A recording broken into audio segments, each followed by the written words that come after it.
आज की कहानी फातिमा नाम की एक लड़की की है जिसे हर रात एक खौफनाक सपना आता था।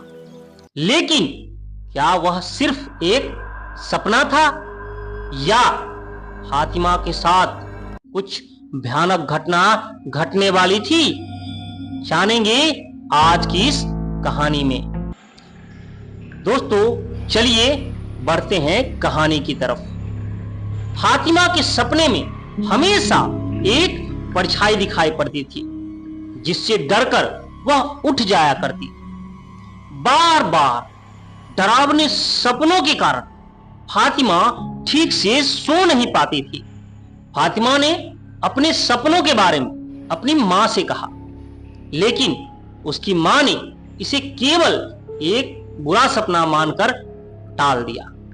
लेकिन फातिमा जहां भी जाती थी उसे लगता जैसे कोई उसका पीछा कर रहा है।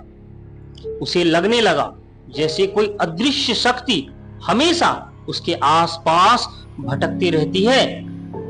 एक रात जब फातिमा अपने कमरे में सो रही थी, तभी अचानक पूरा कमरा खुशबू से भर गया।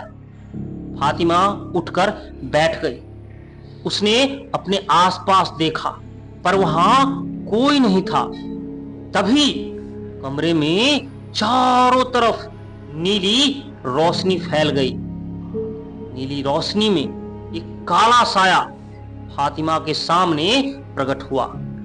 यह सब देखकर फातिमा बहुत घबरा गई। फिर भी हिम्मत जुटाकर फातिमा ने साये से पूछा, कौन हो तुम? डर के मारे फातिमा की आवाज कांप रही थी। फिर भी हिम्मत जुटाकर फातिमा ने फिर से पूछा, कौन हो तुम? मेरे पीछे क्यों पड़े हो? साये ने फातिमा की ओर देखा और कहा, मैं जिन्न हूं। डर के मारे फातिमा की आंखें चौड़ी हो गई। उसका दिल तेजी से धड़कने लगा। फिर भी उसने अपने डर को दबाकर पूछा, तुम जिन हो? तुम मेरे पीछे क्यों पड़े हो? जिन ने फातिमा से कहा, मैं सदियों से इस कमरे के कोने में पड़े एक दिए में कैद था।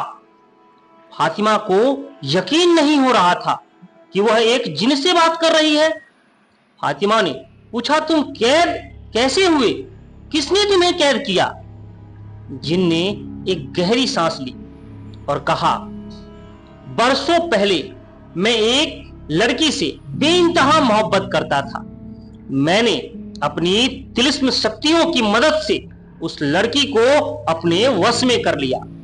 मैंने उसकी हर इच्छा पूरी की। एक दिन जब मैं अपने असली रूप में था, तब चुपके से उसने मुझे देख लिया। वह मुझ पर काफी गुस्सा हुई और मुझसे नफरत करने लगी।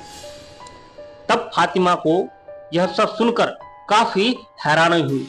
फातिमा ने पूछा, आगे क्या हुआ? क्या तुमने उसे छोड़ दिया? जिन ने सिर झुका लिया, नहीं, मैंने उसे कैद कर लिया। कुछ दिन बाद मुझे इस बात का बहुत पछतावा हुआ। मैंने उसे प्यार से समझाया, अपनी कुछ शक्तियां भी उसे दे दी। लेकिन एक दिन उसने मुझे धोखे से कैद कर लिया और यहां से भाग गई। तब से मैं यहीं कैद हूं। फातिमा ने जिन की बात सुनी और सोचने लगी, क्या इस जिन पर भरोसा करना चाहिए? कहीं ये मुझे धोखा तो नहीं देगा? दोस्तों, आगे की कहानी जानने के लिए आप हमें कमेंट कीजिए। हम बहुत जल्दी इसका नेक्स्ट पार्ट लेकर हाजिर हो जाएंगे। तब तक के लिए हमें आज्ञा दीजिए।